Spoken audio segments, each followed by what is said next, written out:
Dear all student, welcome back to my YouTube channel. तो देखिए साथियों, आज अपन बॉटनी की जो यूआरटीपीजी 2023 के आंसर की को डिस्कस करने वाले हैं। अनऑफिशियल आंसर की देने वाले हैं आपके लिए। कुछ क्वेश्चन ऐसे हैं वो जो कि ऑफिशियल आंसर की वो आई है उसमें गलत हैं, तो मिला लीजिए और उनके लिए आप रिव्यू भेज सकते हैं।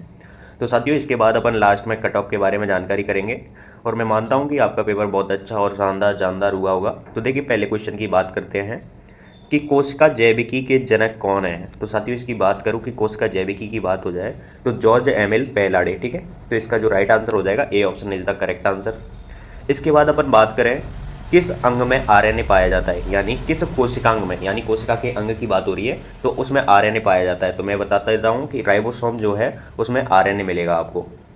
ठीक है, क्योंकि राइबोसोम जो है वो प्रोटीन का निर्माण करता है, वो प्रोटीन का निर्माण आरएनए के कारण ही होता है साथियों। ठीक है, इसके बाद अपन बात करते हैं 3 नंबर क्वेश्चन की। निम्न में से कौन कोशिका झिल्ली की वक्रता को बढ़ाता है? निम्न में से कौन कोशिका झिल्ली की वक्रता को बढ़ाता है? तो इसका राइट आंसर हो जाएगा डी ऑप्शन, यानी फॉस्फेटिल एथेनोआमाइन। ठीक है, इसका राइट आंसर हो जाएगा D option is the correct answer. इसके बाद अपन बात करें नेक्स्ट क्वेश्चन की। कौन सा पॉलीसेकेराइड कौन सा पॉलीसेकेराइड यूकैरियोटिक कोशिका भित्ति में नहीं पाया जाता है? कौन सा पॉलीसेकेराइड है जो यूकैरियोटिक कोशिका भित्ति में नहीं पाया जाता है? तो वो आपका जो पॉलीसेकेराइड होगा वो काइटिन, यानी A option is the correct answer. ठीक है, इसके बाद अपन बात करें नेक्स्ट क्वेश्चन की कि लैंप ब्रुश गुणसूत्र में लूप संरचना किसे दर्शाती है? लैंप ब्रुश गुणसूत्र में लूप संरचना किसे दर्शाती है? तो जो आपकी लूप संरचना है वो आपकी किसे दर्शाएगी? अनुलेखन को दर्शाएगी। तो इसका राइट आंसर हो जाएगा D option is the correct answer. ठीक है, इसके बाद अपन बात करते हैं नेक्स्ट क्वेश्चन की। कॉलीफेज जिसमें एक रेखीय डीएनए है, ऐसा कॉलीफेज जिसमें कैसा क्या है? एक रेखीय डीएनए है। एक क्वेश्चन रिवाइज हुआ है, प्रीवियस ईयर से आया हुआ क्वेश्चन है। तो इसका जो राइट आंसर हो जाएगा D option is the correct answer. ठीक है, इसके बाद अपन बात करें नेक्स्ट क्वेश्चन की 7 नंबर की कि अर्ध स्वायत्त कोशिकांक है, यानी अर्ध स्वायत्त कोशिकांक पूछा है तो वो कौन सा है निम्नलिखित में से? तो वो आपका जो हो जाएगा वो क्लोरोप्लास्ट, यहाँ B option is the correct answer. ठीक, इसके बाद अपन बात करें नेक्स्ट क्वेश्चन की। नेक्स्ट क्वेश्चन 8 नंबर, जटिल यूकैरियोटिक कोशिका सरल प्रोकैरियोटिक कोशिका से विकसित हुए हैं क्योंकि संगठन की जटिलता बढ़ाती है। क्या बढ़ाती है? सॉरी, एक बार फिर से देख लेते हैं। जटिल यूकैरियोटिक कोशिका सरल प्रोकैरियोटिक कोशिका से विकसित हुए हैं क्योंकि संगठन की जटिलता बढ़ाती है। तो क्या बढ़ाती है ये? तो आपका इसमें राइट आंसर हो जाएगा बी ऑप्शन, यानी ऊर्जा उपयोग की क्षमता बढ़ाती है। ठीक है साथियों, इसके बाद अपन बात करते हैं नेक्स्ट क्वेश्चन की 9 नंबर की। बहुजीन परिवार का विकास हुआ है, बहुजीन परिवार का विकास हुआ है। तो ये जो आपका विकास हुआ है जीन दोहराव और असमान क्रॉसिंग से हुआ है। किससे? जीन दोहराव और असमान क्रॉसिंग से। तो D option is the correct answer. इसके बाद अपन अगले क्वेश्चन की बात करते हैं कि IR36 किनमें प्रजनन से विकसित हुआ है? जो IR36 है किस्म है वो किनमें प्रजनन से हुआ है? तो इसकी बात करें तो इसमें देखिए जो ओराइजा सेटाइवा है इसके साथ 17 चावल की किस्मों से क्या प्राप्त हुआ है, कैसे विकसित हुआ है, क्या विकसित हुआ है? IR36 किससे? ओराइजा सेटाइवा के साथ 13 चावल की किस्मों से। ठीक है, इसके बाद अपन अगले क्वेश्चन की बात करेंगे। निम्न में से सबसे तेज शीघ्र अलैंगिक जनन का तरीका है, यानी निम्नलिखित में जो जनन दिए गए हैं उनमें अति शीघ्र कौन सा एसेक्सुअल रिप्रोडक्शन का तरीका है? तो वो कौन सा है साथियों? देखिए, अपन डिस्कस करें कैलस की और निलंबन संवर्धन की, भ्रूण संवर्धन की और परागकोश संवर्धन की। तो इनमें सबसे फास्टली कौन सा अलैंगिक जनन होता है? तो वो आपका होगा, वो होगा आपका निलंबक संवर्धन। ठीक है साथियों, तो इसका जो राइट आंसर हो गया B option is the correct answer. ठीक है, इसके बाद अपन बात करें नेक्स्ट क्वेश्चन की। मूल प्रक्रिया की कठोर छटाई में बोनसाई उत्पन्न होता है इनमें से। ठीक है, इसमें मूल प्रक्रिया की कठोर छटाई से बोनसाई उत्पन्न होता है। इसमें क्या?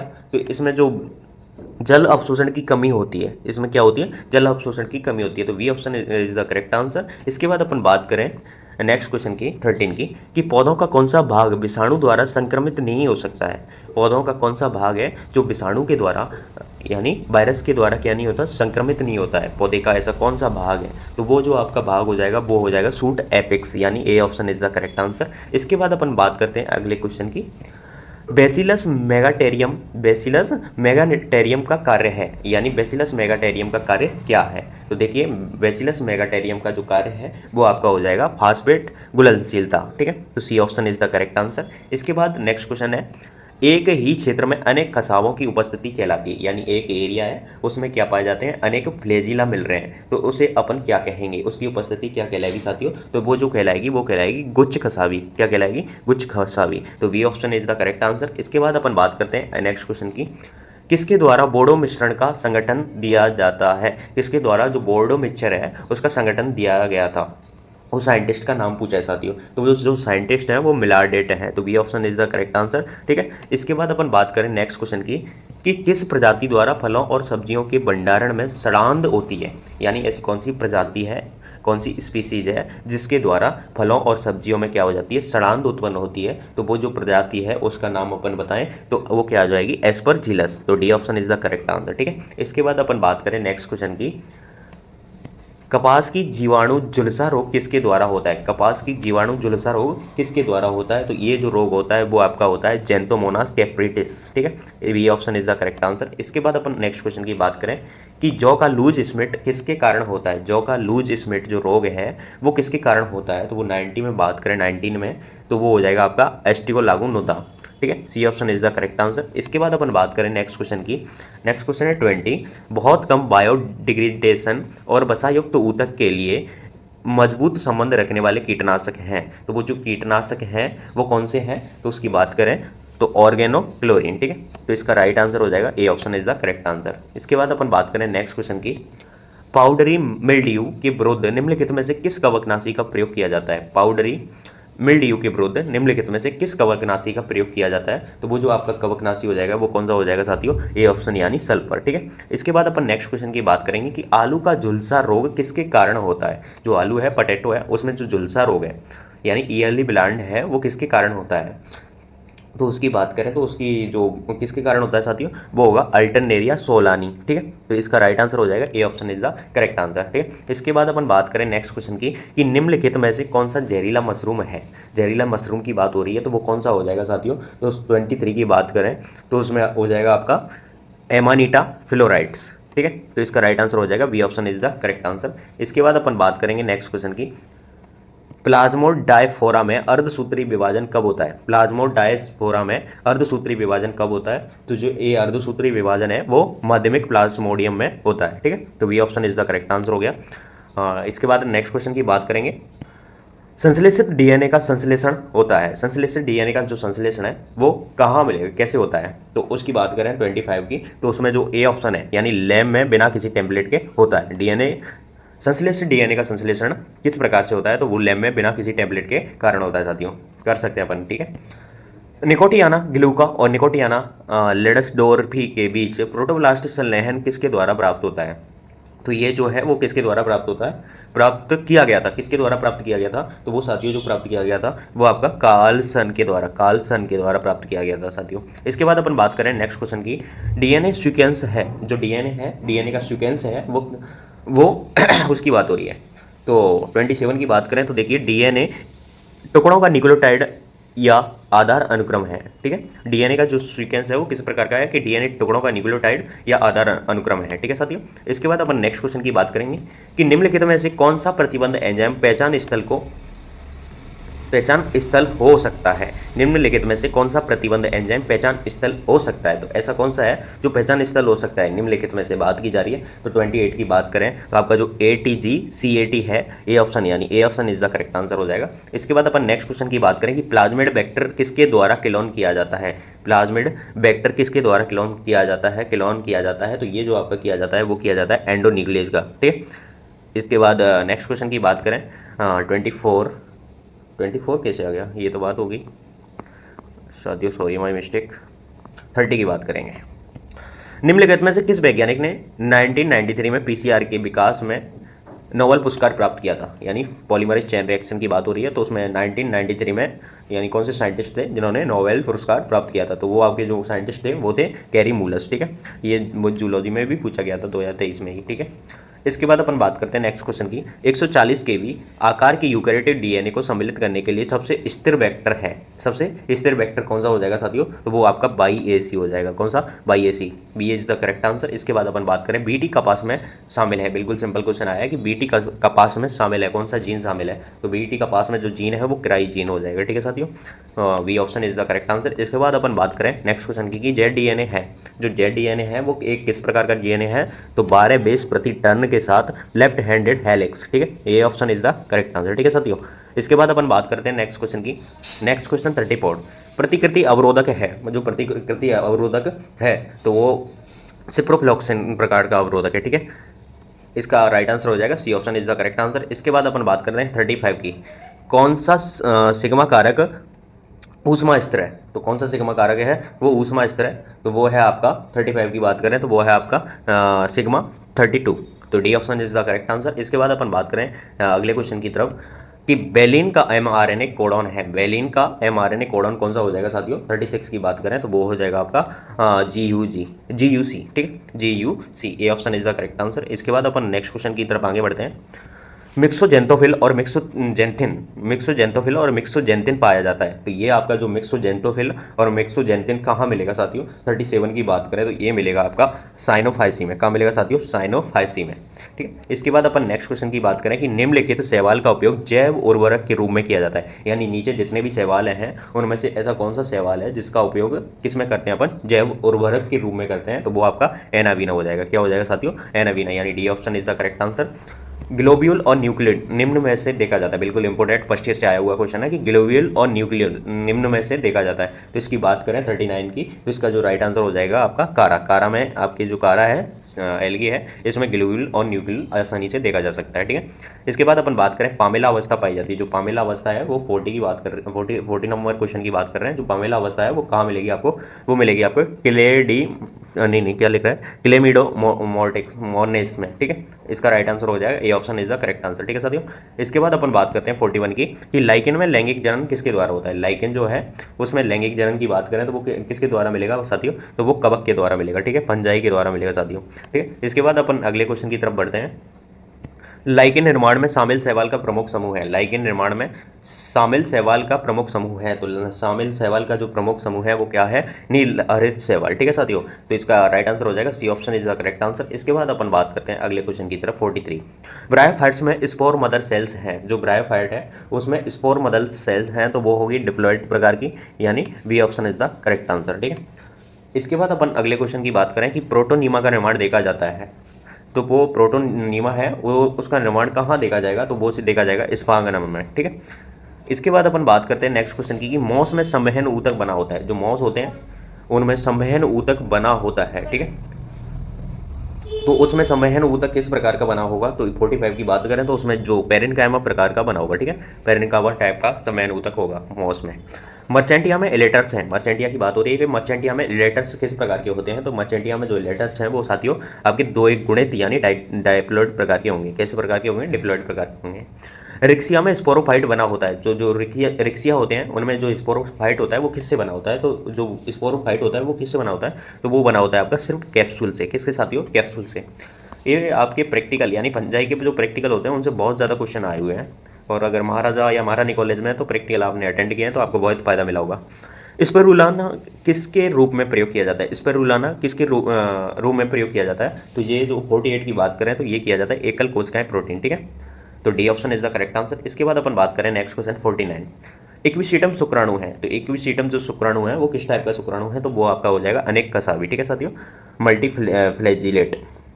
इसके बाद अपन बात करें नेक्स्ट क्वेश्चन की, प्लेक्टोस्टिल पाया जाता है, जो प्लेक्टोस्टिल है वो कहाँ देखने को मिलेगा साथियों? तो वो आपको जो देखने को मिलेगा आपका लाइकोफोडियम कुलावाटम। ठीक है, किलावाटम यहाँ देखने को मिलेगा। D option is the correct answer. इसके बाद अपन बात करें नेक्स्ट क्वेश्चन की, टेरेस का सोरस होता है, बिल्कुल क्या इंटरेस्टिंग क्वेश्चन आया कि टेरेस का सोरस होता है किस प्रकार का होता है? तो ये जो होता है वो आपका निरंतर और रैखिक प्रकार का होता है। ठीक है साथियों, तो ये इसका राइट आंसर हो गया, B option is the correct answer. इसके बाद अपन बात करें नेक्स्ट क्वेश्चन, तार्किक सिद्धांत किसके द्वारा प्रस्तावित किया गया था? तार्किक सिद्धांत जो है वो किसके द्वारा थ्योरी दी गई थी? तो उसकी बात करें तो ये जो 52 की बात करें तो बेन टाई गेम के द्वारा, ठीक है, बैंड टाई गेम के द्वारा। इसके बाद अपन बात करें नेक्स्ट क्वेश्चन की 53, ये ऊपर वाला 53 था, नहीं 52, तो 52 ये बैंड टाई गेम हो गया। और 53 की बात करें तो देखिए साथियों, जिम्नोस्पर्म में दोहरे निषेचन की सूचनाएं किस में मिलती हैं? तो जिम्नोस्पर्म में दोहरे निषेचन की जो सूचना है वो किस में मिलेंगी साथियों? तो वो मिलेंगी आपकी यहाँ एफिड्रा में। लेकिन ये एफिड्रा में मिलेंगी नहीं, केवल ऐसा अनुमान लगाया गया है, ऐसा देखा गया है, लेकिन सिद्ध नहीं किया हुआ है। तो इस पर आपका ऑब्जेक्शन बन सकता है, ठीक है, ये ऑब्जेक्शन वाला क्वेश्चन हो गया। इसके बाद अपन बात करें नेक्स्ट क्वेश्चन की 54 नंबर क्वेश्चन की, कि पाइनस में बीजांडधर सल्क हैं, पाइनस जो है उसमें बीजांडधर सल्क हैं, तो किस टाइप के हैं? वो है गुरु बीजाणु यानी मेगा स्पोरोफाइल, ठीक है। तो इसका राइट आंसर हो गया B option is the correct answer, ठीक है। इसके बाद अपन बात करें नेक्स्ट क्वेश्चन 55 की, सबसे बड़ा बीजांड उपस्थित होता है, जो सबसे बड़ा बीजांड है वो कहाँ मिलेगा आपको साथियों, कहाँ देखने को मिलेगा? तो वो जो देखने को मिलेगा साइकस थाउरसी में देखने को मिलेगा, थाउरसी में देखने को मिलेगा, ठीक है। इसके बाद अपन नेक्स्ट क्वेश्चन की बात करें कि जिम्नोस्पर्म में किस प्रकार का बीजांड पाया जाता है, यानी जो जिम्नोस्पर्म होते हैं उनमें किस प्रकार का बीजांड में देखने को मिलेगा? तो आर्थोट्रोपस, ठीक है। तो इसका राइट आंसर हो गया A option is the correct answer. इसके बाद अपन बात करते हैं राइनिया भूवैज्ञानिक काल से संबंधित है, यानी राइनिया है वो किस काल से संबंधित है? तो राइनिया की अपन बात करें 57 की बात करें तो वो आपका डेनोवियन काल से संबंधित है, किससे? डेवोनियन काल से, ठीक है, डेवोनियन। इसके बाद अपन बात करते हैं बीरबल साहनी पुरावनस्पति विज्ञान संस्थान स्थित है। बीरबल साहनी पुरावनस्पति सिद्धांत जो है वो कहाँ स्थित है, कहाँ में स्थित है? तो 58 की बात करें तो ये है आपका इलाहाबाद में, कहाँ साथियों? इलाहाबाद में, ठीक है। इसके बाद अपन नेक्स्ट क्वेश्चन की बात करें 59 की, 59 नंबर क्वेश्चन है टेरिडोफाइट्स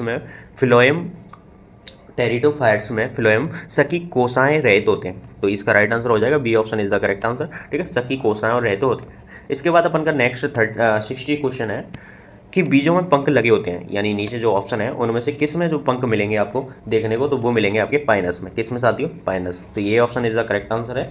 इसके बाद अपन नेक्स्ट क्वेश्चन की बात करें कि C4 पौधों में CO2 का स्वीकर्ता है, C4 पौधों में CO2 का जो स्वीकर्ता क्या हो जाएगा साथियों? तो वो जो स्वीकर्ता हो जाएगा वो हो जाएगा आपका फास्फोफेनॉइल पाइरुवेट, ठीक है। इसके बाद अपन अगले क्वेश्चन की बात करते हैं कि प्रकाश श्वसन के लिए कौन सा कोशिकांग आवश्यक है? प्रकाश श्वसन के लिए कौन सा कोशिकांग आवश्यक है? तो वो जो कोशिकांग है वो कौन सा आवश्यक होगा? तो वो होगा पेरोक्सीसोम, ठीक है। तो इसका राइट आंसर हो गया B option is the correct answer. इसके बाद अपन बात करें नेक्स्ट क्वेश्चन की कि प्रकाश संश्लेषण की दर सर्वाधिक होती है, तो जो प्रकाश संश्लेषण की दर है 63 की बात हो रही है, तो वो सर्वाधिक होती है, वो नीले रंग में होती है, ठीक है साथियों, नीला रंग इज द करेक्ट आंसर है। इसके बाद अपन बात करें नेक्स्ट क्वेश्चन की कि निम्नलिखित में से कौन सा प्रकाश संश्लेषक इलेक्ट्रॉन परिवहन में एक मोबाइल इलेक्ट्रॉन वाहक है? निम्नलिखित में से कौन सा प्रकाश संश्लेषक इलेक्ट्रॉन परिवहन में एक मोबाइल इलेक्ट्रॉन वाहक है? तो ये जो है 64 की बात करें तो इसमें जो प्लास्टोक्विनोन है ये इसका करेक्ट आंसर हो जाएगा साथियों। इसके बाद अपन अगले क्वेश्चन की बात करें कि ABA किसके संश्लेषण को रोकता है? जो AB है वो किसके संश्लेषण को रोकता है? तो वो रोकता है आपके DNA के संश्लेषण को रोकता है, किसको साथियों? DNA, ठीक। इसके बाद अपन बात करते हैं कि जेटिन एक प्राकृतिक रूप में पाया जाने वाला साइटोकाइनिन है, ठीक है। तो इसका राइट आंसर हो जाएगा A option is the correct answer. इसके बाद अपन बात करें कि एंजाइम नाइट्रोजिनेज के 2 प्रोटीन घटक हैं, एंजाइम नाइट्रोजिनेज के 2 प्रोटीन घटक कौन कौन से हो जाएंगे साथियों? तो ये हो जाएंगे आपकी एपी प्रोटीन और एमओ प्रोटीन, ठीक है। तो इसका जो राइट आंसर हो गया B option is the correct answer, ठीक है। इसके बाद अपन बात करें नेक्स्ट क्वेश्चन की कि फूलों के संबंध में फ्लोरिजन परिकल्पना किसके द्वारा प्रस्तावित की गई थी? तो ये जो फ्लोरिजन परिकल्पना है, हाइपोथेसिस है, वो किसके द्वारा प्रस्तावित की गई थी? तो वो जो प्रस्तावित की गई थी वो थे आपके कौन? तो वो थे आपके चेलाकियन, ठीक है, चेलाकियन। तो C option is the correct answer. इसके बाद अपन बात करते हैं 69 की, प्रोटीन संरचना किसके द्वारा स्थिर होती है? प्रोटीन संरचना किसके द्वारा स्थिर होती है? तो 69 की बात करें तो वो आपकी जो ये जो ऑप्शन दिख रहे हैं ना, हाइड्रोजन बंध के द्वारा स्थिर होती है और आपके डाइसल्फाइड बंध के द्वारा स्थिर होती है, बाकी ये तो नहीं पाया जाता हाइड्रोफोबिक बंध के द्वारा। तो ये जो ऑप्शन मिल रहे हैं वो आपके डी ऑप्शन में मिल रहे हैं, तो इसका राइट आंसर हो जाएगा D option is the correct answer, ठीक है साथियों। इसके बाद अपन अगले क्वेश्चन की बात करें कि निम्न में से कौन सा अंतःकोश का एंकर प्रोटीन है? निम्नलिखित में से कौन सा कोशिका एंकर प्रोटीन है? तो इसकी बात करें तो इसमें जो विकुलिन है वो एंकर कोश का प्रोटीन है, तो B option is the correct answer. इसके बाद अपन बात करें 71 की, फॉस्फेटिडिलिन सेरिन झिल्ली के किस भाग में होता है? फॉस्फेटिडिलिन सेरिन झिल्ली के किस भाग में स्थित होता है? जो तो वो आपकी किस झिल्ली के भाग में स्थित मिलेगा आपको? तो वो मिलेगा किस झिल्ली के किस भाग में स्थित होता है? तो वो होता है आपका भीतरी पत्रक में। ठीक है, तो इसका राइट आंसर हो गया A option is the correct answer. Sorry, को एंजाइम जो है, को एंजाइम बिल्कुल इंपॉर्टेंट टॉपिक है। को एंजाइम, तो ये जो को एंजाइम है प्रोटीन रहित कार्बनिक यौगिक है। ठीक है, तो इसका राइट आंसर हो गया A option is the correct answer. इसके बाद अपन बात करें पादप कोशिका का कौन सा घटक SO2 वायु प्रदूषण से प्रभावित होता है? SO2 वायु प्रदूषण से क्या प्रभावित होता है? तो ऐसा कौन सा घटक है पादप कोशिका का? तो वो घटक आपका कौन सा हो जाएगा साथियों? कोशिका झिल्ली हो जाएगा। ठीक है, इसके बाद अपन बात करते हैं नेक्स्ट क्वेश्चन की कि सिनेकोलॉजी अध्ययन है, जो सिनेकोलॉजी है वो किसका अध्ययन है? तो वो आपका अध्ययन हो जाएगा विभिन्न प्रजातियों और जीनस के समुदाय का। ठीक है, तो इसका जो राइट आंसर हो जाएगा C option is the correct answer. इसके बाद अपन बात करते हैं नेक्स्ट क्वेश्चन की। हाँ, 75 नंबर क्वेश्चन है कि वन्य जीव संरक्षण अधिनियम किस वर्ष प्रख्यापित किया गया था? तो किस वर्ष आपका जो प्रख्यापित किया गया था? तो 75 की बात करें तो वो आपका है 1972 में, 1972 में। ठीक है, इसके बाद अपन बात करें नेक्स्ट क्वेश्चन की। नेक्स्ट क्वेश्चन 76 है कि पारिस्थितिक पिरामिड का वर्णन सबसे पहले किसके द्वारा किया गया था? यानी पारिस्थितिक इकोलॉजिकल जो पिरामिड है उसका जो कौन से साइंटिस्ट थे जिसके द्वारा पहले किया गया था, डिस्क्राइब किया गया था? तो वो आपके जो साइंटिस्ट थे वो थे आपके चार्ल्स एल्टर। ठीक है, इसका राइट आंसर हो जाएगा C option is the correct answer. ठीक है, इसके बाद अपन बात करें नेक्स्ट क्वेश्चन की। नेक्स्ट क्वेश्चन क्या है? 77, उत्पादकता की अवधि में व्यक्त बायोमास के उत्पादन की दर है। उत्पादकता की अवधि में व्यक्त बायोमास के उत्पादन की दर है, तो ये जो आपकी दर हो जाएगी वो हो जाएगी आपकी डी ऑप्शन, यानी K calorie M inverse two year -1। ठीक है, इसके बाद अपन बात करते हैं नेक्स्ट क्वेश्चन की कि अपघटकों को इस रूप में भी जाना जाता है। जो अपघटक होते हैं उनको एक और किस रूप में भी जान सकते हैं अपन? तो रेड्यूसर के रूप में भी जान सकते हैं। ठीक है साथियों, इसके बाद 78 हो ही गया है आपका। इसके बाद 79 नंबर क्वेश्चन है कि सबसे लंबा और पुराना केंद्र है। तो सबसे लंबा और पुराना जो केंद्र है वो आपका चीनी हो जाएगा, यानी C option is the correct answer. इसके बाद अपन बात करते हैं 80 नंबर क्वेश्चन की। ग्लाइसिन मैक्स वानस्पतिक नाम है। तो जो ग्लाइसिन मैक्स है वो किसका वानस्पतिक नाम है? तो वो जो आपका वानस्पतिक नाम हो जाएगा सोयाबीन का। बाकी इनका आपको पता ही होगा, मटर का पाइसम सेटाइवम, ये सारी चीज़ तो आपको पता ही होगी, सिंपल है। कपास एक प्रकार का, जो कपास है वो एक प्रकार का क्या है? सतही फाइबर भी है। मैंने कई बुक्स डिस्क्राइब किए हैं, उनमें सतही फाइबर भी है, कोमल फाइबर भी है और प्राकृतिक फाइबर भी है। तो इस पर आपको बोनस मिलने के चांस है। ठीक है, इसके बाद अपन बात करते हैं नेक्स्ट क्वेश्चन की। नेक्स्ट क्वेश्चन 82 है, अफीम प्राप्त होता है। जो अफीम है वो किससे प्राप्त होता है? तो अफीम की बात करें पेपेवर से प्राप्त होता है। तो इसका A option is the correct answer.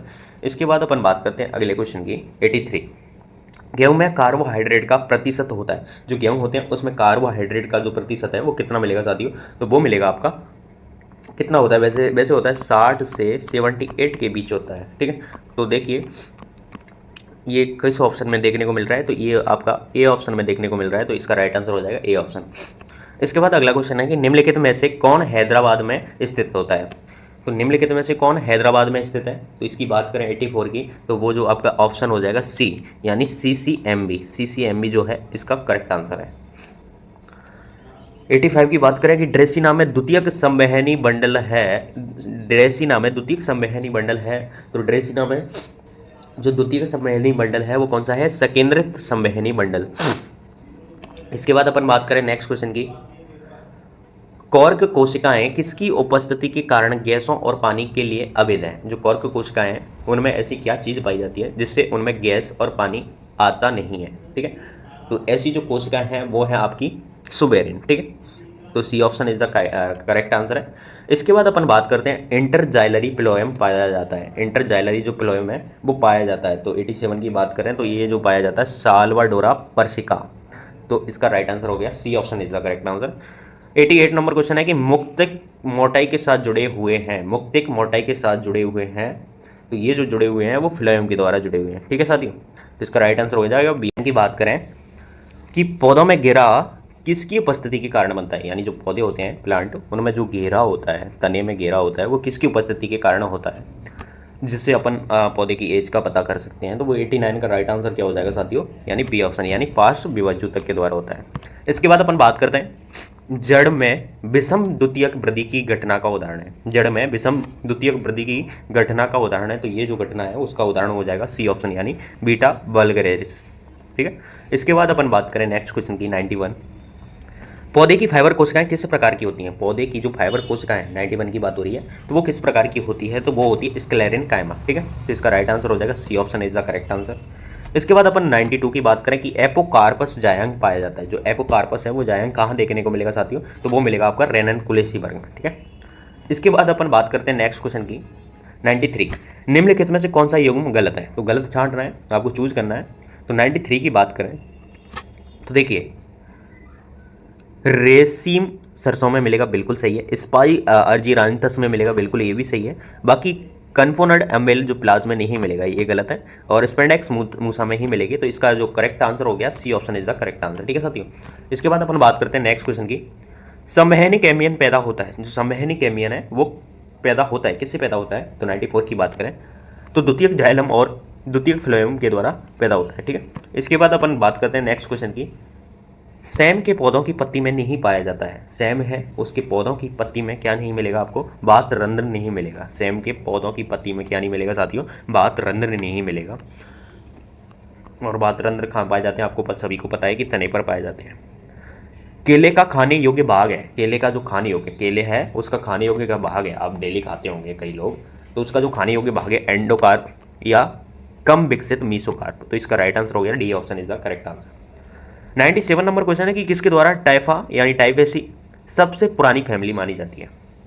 कौन से साइंटिस्ट हैं उनके द्वारा टाइफेसी सबसे पुरानी फैमिली मानी जाती है? तो 97 की बात करें तो एंगलर एवं प्रांटल के द्वारा ये जो फैमिली है, ट्राइफेसी फैमिली है, वो सबसे पुरानी मानी जाती है। इसके बाद अपन 98 की बात करें, यार टैक्सोनॉमिक श्रृंखला का सदस्य है, यार टैक्सोनॉमिक श्रृंखला का सदस्य है जब कोई हेलोटाइप डिजाइन नहीं होता है। तो ये जो इसका जो राइट आंसर हो जाएगा 98 का, वो सी ऑप्शन हो जाएगा यानी sin type. C option is the correct answer. इसके बाद अपन बात करते हैं 99 की। तथ्यजन के अनुसार निम्नलिखित में से कौन सा सबसे आदिम है? तथ्यजन के अनुसार, किसके? तथ्यजन के अनुसार तो सबसे आदिम यानी पुराना कौन सा है? तो देखिए 98 की बात करें तो मुक्त पंखुड़ियों के साथ द्विएन पुष्प इसका करेक्ट आंसर हो जाएगा। इसके बाद आपका लास्ट क्वेश्चन है, इससे पहले मैं आपको कट ऑफ भी बताऊंगा अभी, और इससे पहले एक जानकारी दे दूं कि आपकी ये अनऑफिशियल आंसर की है जो मैंने विस्तृत गहन अध्ययन के बाद प्राप्त की है।